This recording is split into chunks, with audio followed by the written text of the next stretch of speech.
হুতি হামলায় রীতিমতো কাঁপছে ইসরায়েল।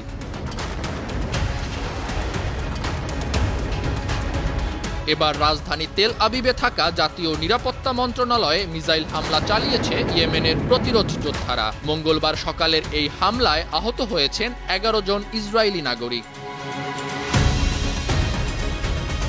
ফিলিস্তিন 2 ক্ষেপণাস্ত্র দিয়ে চালানো হামলার বিষয়টি নিশ্চিত করেছে ইসরায়েলের সংবাদ মাধ্যম টাইমস অফ ইসরায়েল ও লেবানন ভিত্তিক সংবাদ মাধ্যম আল মায়াদিন। সংবাদ মাধ্যম দুটির প্রতিবেদনে বলা হচ্ছে, হামলার সময় তেল আবিবের কয়েকটি স্থানে সাইরেন বেজে ওঠে।